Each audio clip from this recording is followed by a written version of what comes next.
ज्ञानवापी का सर्वे रोकने के लिए किस तरीके से एक पक्ष ने पूरी ताकत झोंक दी, बाहर से लोग वहां पर उतर आए, यानी कुछ और कोशिशें भी वहां पर लगातार जारी है, यानी साजिश चल रही है हिंसा भड़काने की, जिस पर पुलिस का चाबुक चल गया है। योगी की नजरें इस पर लगातार बनी हुई है। आखिर हो क्या रहा है वाराणसी में, इस खबर में मैं आपको दिखाऊंगा। नमस्कार, स्वागत है आपका एडवांस इंडिया पर। मैं हूं नवीन चौहान।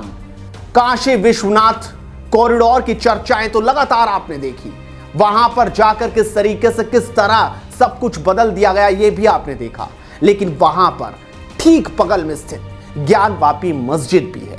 जो लोग वहां गए हैं वो तो उसको निहारते हैं, देखते हैं, लेकिन अब वहां पर सर्वे शुरू हो गया है। यह पता लगाने की कोशिश हो रही है कि क्या पहले वहां पर मंदिर था या पहले से ही मस्जिद है।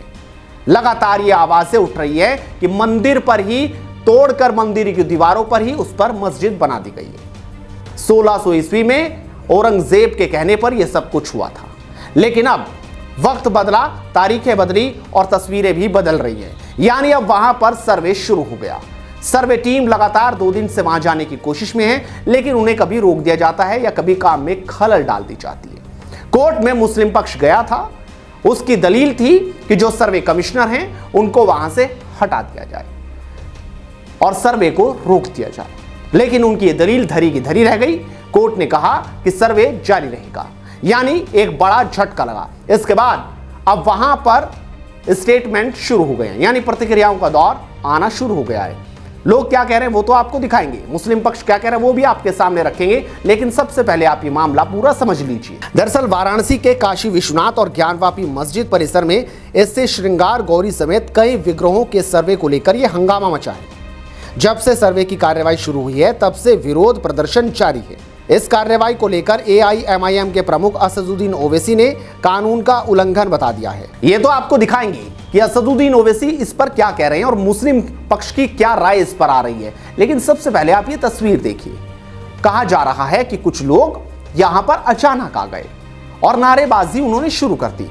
इस नारेबाजी के पीछे नजर आ रहा है कि वो वहां लोगों को भड़का रहे थे कि उनको सुनकर तमाम जो दूसरे लोग भी वहां पर हैं वो भी इसी तरीके से नारेबाजी करने लग जाएंगे और मामला भड़क जाएगा। मामला भड़केगा तो सर्वे वहीं रुक जाएगा, लेकिन पुलिस की मुस्तैदी नजर आई। पुलिस ने एक आरोपी को तुरंत वहां से गिरफ्तार कर लिया। बताया जा रहा है कि वो वाराणसी का रहने वाला भी नहीं है, वो बाहर से यहां पर यही सोचकर आया था कि किस तरीके से मामले को भड़काया जाए। और भी साथी हैं जो वहां ये हंगामा करने के बाद तुरंत भागकर निकल गए। पुलिस उनकी भी तलाश में लगी हुई है, लेकिन इन सब के बीच आखिरकार असदुद्दीन ओवैसी का बयान सामने आ गया है। उन्होंने जो कहा सबसे पहले आप वो देखिए, उसके बाद आपको दिखाएंगे कि सोशल मीडिया पर मुस्लिम भाई क्या कह रहे हैं।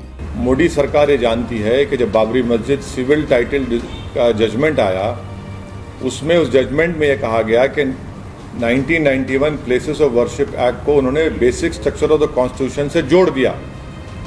तो ये सरकार की जिम्मेदारी थी, संवैधानिक जिम्मेदारी थी कि उस कोर्ट को बताए कि आप ये गलत कर रहे हैं, मगर क्योंकि आप नफरत की राजनीति करते हैं और आप हर नफरत में अपनी सियासी रोटी सेकते आए हैं, इसीलिए आपने खामोशी बनाई रखी है।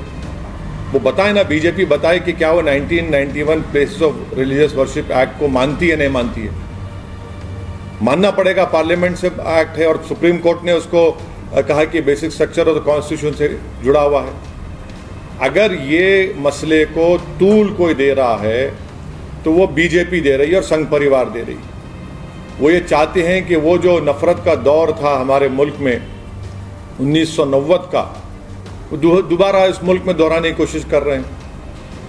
क्या क्या नहीं खोया सबने, भारत ने खोया ना, देशवासियों ने खोया। आप क्या फिर वो नफरत की फिजा को पैदा करना चाहते हैं क्या? खुलकर बोलिए। बीजेपी प्रधानमंत्री को बोलना चाहिए कि उनकी सरकार कमिटेड है 1991 places of religious worship act के लिए। क्यों नहीं बोलते प्रधानमंत्री, क्यों नहीं बोलते देश के होम मिनिस्टर? तो आपने देखा आखिरकार असदुद्दीन ओवैसी क्या कह रहे हैं। वो कह रहे हैं कि 1990 जैसा माहौल बनाने की कोशिश हो रही है। वैसे तो कल इस पर बड़ा फैसला सामने आ जाएगा कि आखिरकार सच और झूठ है क्या, आखिरकार आगे क्या होगा, क्या सर्वे इसी तरीके से जारी रहेगा। और आखिर सवाल यह भी है, कई लोग सवाल पूछ रहे हैं कि सर्वे कराने से तकलीफ क्या है। अगर सच सामने आ रहा है तो उसे आने दीजिए, जो भी सच होगा वो दुनिया देखेगी। लेकिन इस बीच जो मुस्लिम पक्ष है वो क्या कह रहा है, उनकी क्या राय आ रही है, किस तरीके से सोशल मीडिया पर लगातार इस पूरे मामले को उठाया जा रहा है, एक बार आप नजर डाल लीजिए कि आखिरकार क्या बोला जा रहा है। मुर्तजा कहते हैं ज्ञानवापी मस्जिद को वापस हमारे हिंदू भाइयों को सौंपकर मुसलमानों के पास सांप्रदायिक सद्भाव की सबसे बड़ी मिसाल कायम करने का एक और मौका है। सच यह है कि औरंगजेब ने ज्ञानवापी मस्जिद के लिए मंदिर तोड़ा था। मैं एक मुसलमान के रूप में इस मुद्दे पर अपने हिंदू भाइयों का पूरा समर्थन करता हूं।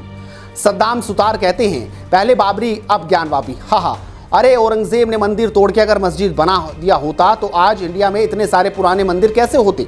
दूसरा ये कि अगर मुसलमान ये कह रहे हैं कि तुम जैसी हरकत करें कि सारे मंदिर हमारे मस्जिद तोड़ के बनाए गए हैं। सैयद यूसुफ कहते हैं बाबरी मस्जिद के दौरान क्या हुआ था और भारत की न्याय प्रणाली ने बहुसंख्यक विश्वास के आधार पर कैसे निर्णय लिया। तथ्य यह है कि अदालत भी अल्पसंख्यकों के खिलाफ आ रही है। मैं आपके घर का भी सर्वेक्षण करेंगे। आतिफ इकबाल कहते हैं ये संपत्ति वक्फ बोर्ड और सभी द्वारा हमारे हिंदू भाइयों को सौंप दी जाए। आइए आक्रमणकारियों द्वारा किए गए गलत कामों को आगे ना बढ़ाएं। हम उनके साथ नहीं जुड़े हैं, यह हमारा है और यह हमारे हिंदू भाइयों का है। आओ फिर से बनाएं श्री कृष्ण मंदिर। तो आपने देखा आखिरकार किस तरीके से लोग अपनी राय रख रहे हैं। हर किसी की अपनी अलग राय है। सोशल मीडिया पर लगातार इस मुद्दे को हवा दी जा रही है, लगातार इस मुद्दे पर बात हो रही है। लेकिन सवाल यह है कि आखिरकार सर्वे में क्या सामने आता है। हर किसी की नजरें इस पर बनी हुई है। वो कह रहे हैं कि वीडियोग्राफी नहीं होनी चाहिए। अब वीडियोग्राफी से भला दिक्कत भी क्या है, ये सवाल हर कोई उठा रहा है। लेकिन देखना होगा आगे इस मुद्दे पर होता क्या है। लेकिन इस वक्त वहां और आसपास के इलाकों में पुलिस की मुस्तैदी बढ़ा दी गई है। योगी आदित्यनाथ की नजर इस पूरे मामले पर लगातार बनी है कि इस मामले का फायदा उठाकर लोग वहां पर दंगा भड़काने की कोशिश ना करें। जैसे अब्दुल ने वहां पर नारेबाजी की, उसके साथ और भी लोगों ने नारेबाजी की। लेकिन जैसे ही पुलिस ने एक्शन शुरू किया उसके बाद भीड़ का फायदा उठाकर बाकी लोग वहां से भागते नजर आए। और अब पुलिस के वहां होने से अब लोग ये भी सोच रहे हैं कि अगर कुछ भी गलत किया तो एक्शन भी हो सकता है। आप इस वीडियो पर अपनी राय जरूर रखिए, साथ ही इस वीडियो को शेयर कीजिए और लगातार आप जुड़े रहिए हेडलाइंस इंडिया के साथ, क्योंकि मुद्दे की बात ऐसे ही बदस्तूर चल रहेगी। नमस्कार।